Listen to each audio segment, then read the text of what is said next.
What's up YouTube, Demi here with my Incursion 3.3 League starter. A lot of you have been asking me what I'm going to play. So here it is. I'm going to be playing an Ignite based Elementalist. I haven't decided between Incinerate or FLAMEBLAST yet because Path of Building does not actually have the skill gems implemented yet. But I have theory-crafted the tree with everything that I want it to have. And I've theory-crafted all of the gem links, all of the whatever gear, and the only thing that's different is that the links are probably going to be a lot different for the main skills. Right, I don't have any way to really test what the actual link should be because Ignite DPS in the current Path of Building thing is not working yet, and it is up to date, it's just not there. So, skill tree, what are we doing? We're going to be leveling with a random skill starting out, whatever it might be. Probably going to be, I don't know, what's the first skill? We get Fire Trap, or Explosive Trap, into like Frostbolt, into Firestorm, and then eventually we'll get Flame Blast or Incinerate, whichever you want at that point. But the skill tree is basically just like a bunch of life, cast speed, fire damage, burning damage stuff, and LE overload. We are non-crit. So I went for spell damage, cast speed start. I wish it would stop highlighting like that. And then you get Cultist Dominion for a bunch of spell damage, life nodes, and some area damage nodes. So any AoE spell you can level with, right? And then I head up into life nodes, and I'm going to take fire nodes as soon as possible. So I can level up with Fireball or Firestorm. I mean, it'll be, let's see, 1, 2, 3, 4, 5, 6, 7, 8, 9, 10, 11, 12, 13, 14, 15, 16, 17, 18, 19, 20. So you'll be probably around, what, level 16 by now? So you'll have a fire skill for sure. Then you'll take some fire nodes, whatever, and then you're going to head over into LE Overload ASAP after that. And then after that, it's kind of up to you. I'm going to probably go towards these nodes next, since they're all generic damage, spell damage stuff, elemental damage, a bunch of life nodes. I'm not sure why this is selected. Those 4 points shouldn't be there, my bad. I'm not a Templar. But yeah, take all these. We are going Mind Over Matter later on, and we are going for L Equilibrium later on, so that you can drop Orb of Storms, Curse of Flammability, drop their drop their fire res an immense amount because you're hitting with lightning damage, and you're cursing with flammability. And then you're going to hit them with a massive fire damage from Flame Blast or Ignite and then burn them down.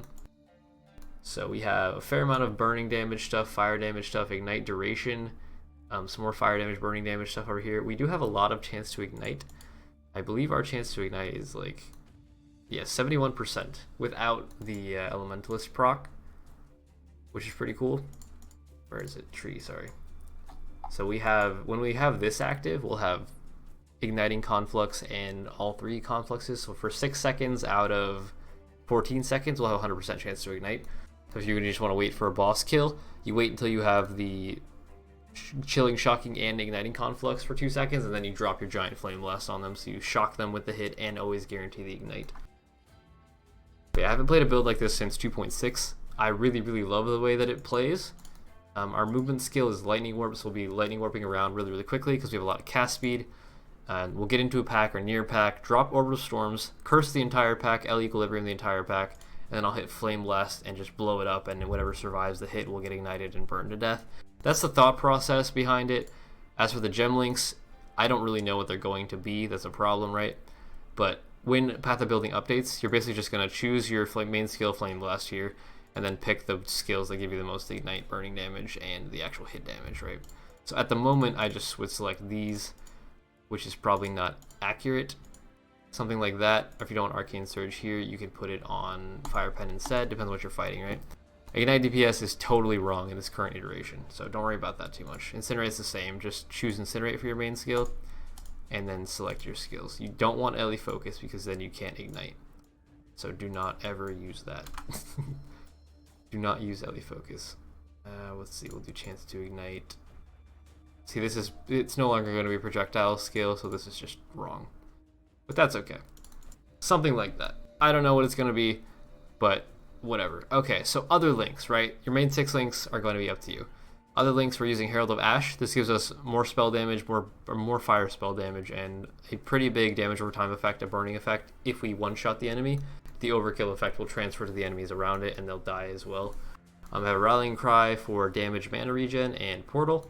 We are Mind Over Matter, so mana regen is pretty cool. And then I have a cast when damage taken, Immortal Call, increased duration setup for the physical immunity for a couple seconds, and then a Lightning Golem that gives us a bunch of attack and cast speed so we move faster. Orbital Storm's Curse on Hit and Flammability. We talked about this a little bit, but it's to drop their fire res and then you have increased crits to keep up your Ele Overload. Ele Overload gives us 40% more elemental damage if I've crit in the past 8 seconds, so you shouldn't honestly need this. If you're not comfortable with increased crits, you could drop it and use a increased AoE gem, or you could use increased crits. It's kind of up to you. I'm going to play that one by feel, depending on which one I feel like I need. If I'm having issues keeping up Ele Overload, I'll use crits. If I'm not having issues keeping up Ele Overload, I'll use AoE, right?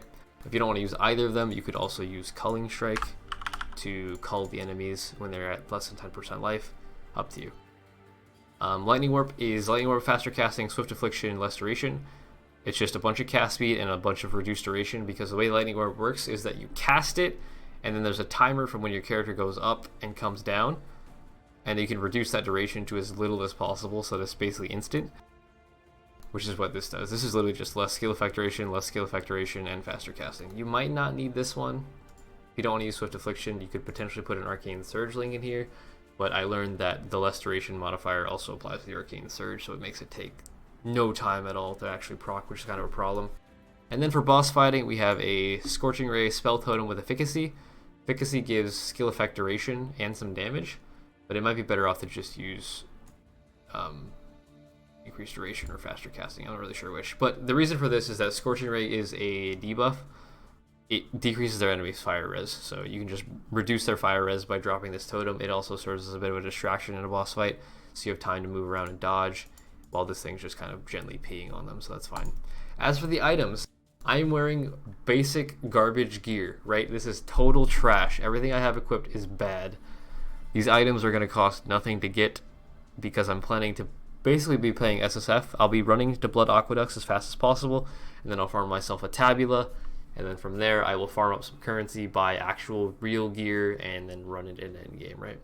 So we're going to be using probably cast speed wands or scepters, I'm not sure which. These are just super budget, spell damage, fire damage, cast speed, that's it. My helmet's life dual res, Tabula Rasa for a budget 6 link. If you want, you can also just buy a 5 link for relatively cheap day 1, and then just like allocate until it has life resistances on it. Depends on how much damage you lose with not having the 6 link, but again, the links aren't relevant yet.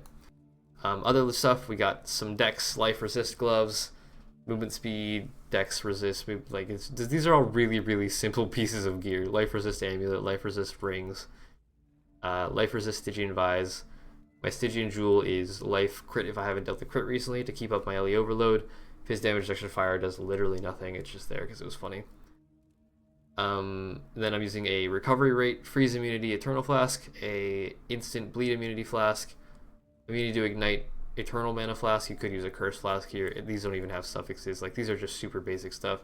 Silver flask for onslaught, and basalt flask for fizz mitigation. Onslaught gives you 20% movement speed, cast speed, and attack speed. So movement speed and cast speed means that our lightning warp is faster, and it means that our FLAMEBLAST and incinerate stack max faster, right? And then we have a bunch of sockets. These are all just going to have life and then a damage mod. These are stupidly basic, incredibly cheap jewels, right? So this is all budget stuff. I don't have the end game. I guess I just do that now, what I want at end game. I could probably go for something like this. We'll go for 2 Doriani's Catalyst, because why not? Helmet, you're going to want a rare helmet with a lot more life on it. We'll just go through and craft all the gear on it so you guys can see what the process would even look like, right? So you're going to go for a really, really high life helmet, as much as you can get. This is going to be like unrealistically high life, but that's okay. It's just an example. And then whatever resistances you need. Strength always gives more life, right? So just, you can get it, sure. We're going to go for a ridiculous amount of resistances and life on it. Something like that. This would be an OP helmet. Are you going to get something like this? No. Is it really good? Yes. So I'm not going to do that for the rest of the gear, right? But that's going to be a rare slot. Gloves would be the same. If you can get Insanity gloves to make your lightning warp faster, if you put them in your gloves instead of your boots, I guess that would make more sense. You can put Insanity, Essence of Insanity on your gloves, which is really good. It'll allow you to do a faster attack and cast speed with that. Amulet, I'm thinking I might try to go for a, what's it called? A Zoph's Blood? With a Covered in Ash debuff, but maybe not, because then I would have Avatar of Fire. Let me look at the other one. What's the little one do? Zoph's Heart. Does this one? Yeah, so this one actually covers enemies in Ash when they hit you, which is 20% increased fire damage taken modifier, and it doesn't come with Avatar of Fire, which is really good, because then you can still use Ele Equilibrium. This could be an option, but it's gonna be really expensive. So I'm probably just gonna go for a shaped amulet with life, LE penetration, and then resistances, cast speed, whatever else, right? Nothing too crazy. Rings, I will probably go for opal rings with maybe essence fire damage. If I can get a Warlord's Mark ring, that might be really good for some leech. Or Poacher's Mark, maybe? I don't know. Some sort of ring, that would be cool. Those are Elder rings, though, I guess. Poachers and Warlords, that's okay. You got options. I would do opal rings, life resist, high stats, high cast speed, high fire damage if you can get it. Belt, you're going to want a Stygian Vise with as much life resistance as possible. Strength is great, reduced flash charges used is great, flask effect duration is great. But you want a Stygian Vise so you can use an Abyssal Jewel. Abyssal Jewel, you're going to want stupidly high life, and then you can have a lot of other stuff on your Abyssal Jewel, right? So let's get rid of this trash mod. You can go for damage pen if you haven't killed recently for boss fights. You can go for cast speed. You can go for... This is a hypnotic, right? Yeah. Cast speed here. Fire damage to spells is great. You got a lot of options. Like if we went for a really, really high damage one here, let's say we go for... we'll go for damage pen. And then another prefix. We'll just go for a lot of fire damage stuff. Something like that would be a really, really good jewel. Lots and lots of flat fire damage because FLAMEBLAST has pretty good fire damage scaling, or damage effectiveness, and then pen for boss fights. Or you can just go for, I don't know, cast speed, or more damage to spells if you want. You just take whatever you need, basically. As for the rare jewels, these ones, you can go for something that's crazy good like this, life fire damage. We have area damage, right? Spell damage, area damage. This would be like a 4-prop damage jewel. I'm most likely going to be stacking cast speed because I want my lightning warp to be faster and my flame blast to stack faster, so I'll go for something like this. Fire damage, life, area, attack, cast speed, something crazy like that. A bunch of these. Obviously when the league starts you're going to go for a 1 or 2 prop with just life and a damage roll, and then later on you'll go for 3 props. Later on after that you'll go for 4 props. You'll just kind of scale up into endgame.